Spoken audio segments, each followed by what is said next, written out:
Hey guys, first I'm just going to mention that this is a video based around why I love vintage lenses, which is why a vintage lens is in focus.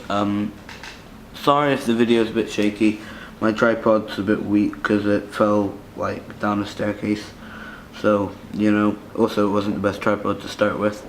So I'm videoing this actually with a vintage lens now. I'm choosing it in monochrome just because I like to add to that vintageness, and also because the fact that it's the look that a vintage lens gives off is much more evident in monochrome, even though I can't explain it. So I'm just going to show you some basic shifts into in focus. Like here we've got the foreground of my Canon 50mm box, and once again I'm just apologising for how shaky it is. I'm pretty sure it's evident that it's shaky. Now we've moved on to the Canon 50mm in focus with my Sigma box. Now to Sigma lens, then to the 18 to 55mm kit lens is kind of in focus, whereas the Pentagon 50mm right at the back there is mainly in focus, and I think I can get it to focus on the computer screen. There we go, right there at the monitor. So yeah, I've got this at f2 right now because I just wanted to show the shallow depth of field. I mean, f2 isn't very well, it's low, but it's not too low, but that's what this lens is at. This is a Helios 44mm prime. It only goes down to f2 and it goes up to f16 at the biggest f-stop. So I'll go through some pros and cons. Main pro that a lot of people will appreciate is majority of these lenses are incredibly cheap. Another thing that I think a lot of people appreciate is they give off a very different video. Like, modern lenses give off this super sharp, videoing, and that's really nice. I mean, you can't argue with sharp video, but there's some imperfections in vintage lenses that just look so nice, It's kind of the imperfections that make them. But a definite con about them is the fact that they are so unreliable. No autofocus. If you're someone who digs autofocus, you can't always buy them and expect them to always be good quality. I mean, this Pentagon over here, I'll actually go and pick it up. Right here, this Pentagon, this actually has a very loose front element, which makes the video and shooting actually pretty bad. I mean, I didn't pay too much for that, but it's always a downfall if you get a lens that you've paid for and it isn't always what you thought it would be. Another great thing about these lenses is the bokeh, and you'll notice just in the monitor I can get big bokeh like this, and that's nasty because it's just so out of focus. But if I focus in on one thing, like I'll focus on the 80 to 200mm Sigma lens, you notice between the Sigma and the 18 to 55, right above the Pentagon 50, which I just picked up, there's that bokeh on the screen of the laptop, which is actually just the dock on Windows 7 there. But it just turns into bokeh. Any bit of light just turns into really nice creamy bokeh, which is great. I mean, these lenses are phenomenal for videoing. And another thing that really helps me video with them is the fact that they actually have metering on them on the top, so it tells you how far whatever it is in focus. So if I'm videoing someone moving and I've got a tripod and it's static, then the moving subject I can keep focus on with these lenses, which is really nice. I mean, these transitions of focus, although I have to like move my camera a bit to do them, on a steady tripod there's no shake, and these transitions of focus just come out really good, especially if you get if you practice a lot with it. I mean, I'm not too good at it.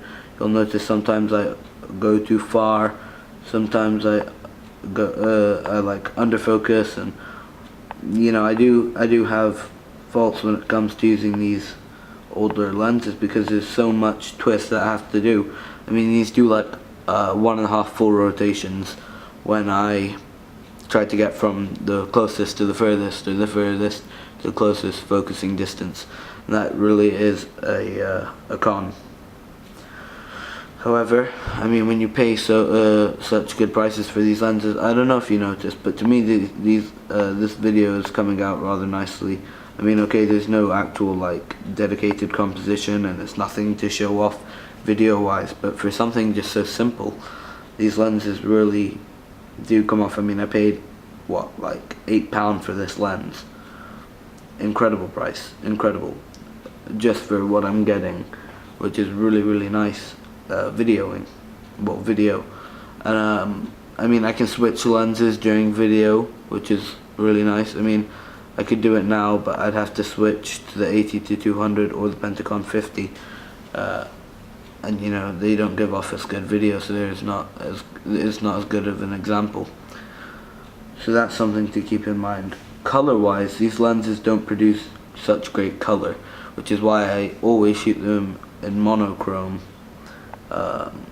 because if you're going for something with color, you know, you might as well get the color right, or you know, shoot in monochrome otherwise. So that's what I do with these lenses. The Helios 44 isn't too bad in color, but you know, I think it just looks that much better in monochrome.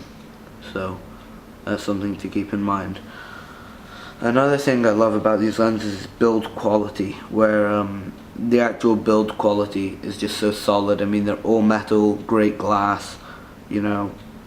It's just something that I really appreciate when I buy a lens. Now, you can get better lenses today, like better build quality, if you buy it from, say, Rokinon or, you know, like Nikkor. They have extremely good lens quality, and if you're buying the Canon L, then you're getting in for good build quality and great glass, but the prices you have to pay are just so like so much more. You know, I start to question if it's worth it. Everyone knows so that a Canon L or a really nice Rokinon or whatever, they're always going to come out on top of these lenses. But if you're getting into photography and you don't mind manual focusing, and you know, you feel that you could do smooth transitions like I'm not doing right now, then you know, go ahead, buy one of these. It's not going to set you back too far. I mean, if you keep a really steady hand on a steady tripod and just doing one motion to change your focus, then you're gonna get really nice transitions. I mean, I'm trying here, but I'm also talking, so I'm not fully concentrating on videoing, and I'm not actually that good at transitions of focus anyways, so you know, that's something to keep in mind. See there, I overfocused to about here, which is a definite con, that it's so easy to do it, because there's so much rotation. You think that you can add a bit more rotation and you might get it a bit sharper. You tend to overfocus. I mean, that might just be my problem, but that's basically one of the biggest cons. And right here, this is probably the easiest way I could sum up vintage lenses. Cheap, good, although they're hard to focus and they're unreliable, no autofocus. But when it comes down to it, if you're paying £8 for a lens like this, I mean, this was a steal for me online. Easiest thing I've ever purchased. So, easiest decision of my life, really. Just going to buy this lens. I mean, unless it was a really popular lens, you're not going to find it too easily. Like, I wanted a Helios lens. I wanted the 35. I couldn't find it. I had to settle for a 44. But I still got something that really comes out on top. I'm still yet to have a 35mm lens. I think I'm gonna buy a Rokinon 35, but for right now, this lens is serving me such, like, it's serving me so well that I'm just really enjoying using it. Now, these lenses have well, you know, these lenses have more than the simple, you know, good price to them, because you might want to spend more on a better vintage lens. I understand that the old Nikon lenses or the Nikkor lenses go for a lot more, and also if you have any basic attachments like this this wide angle, I'll try and focus through it. Oh no, I can't. Well, like this wide angle, they don't actually come out too clear on your camera, especially if you know you're not it's not actually screwed on, because some of these don't have the common diameter of a modern lens today. This lens is on like a 47mm diameter, and that's extremely odd, and I'm not actually able to find any filters or anything for it, which really annoys me because I like to video with filters. And you know, if I could get a UV haze for it, then maybe the color would be better, because lenses back in the day, you know, the UV haze really used to affect it and give off really good color. So that's something that really annoys me.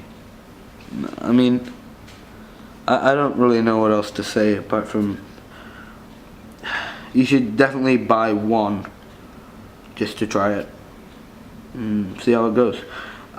This being said, if you're gonna only buy one to try it out, buy a good one. You don't want to buy a really bad one and then it have like set you off vintage lenses completely. I mean, if I were not to purchase this 44mm or the 80-200 and been left just with the Pentagon 50, I probably would have never bought another vintage lens. Luckily I purchased them all in one big batch, so I got to try them all out.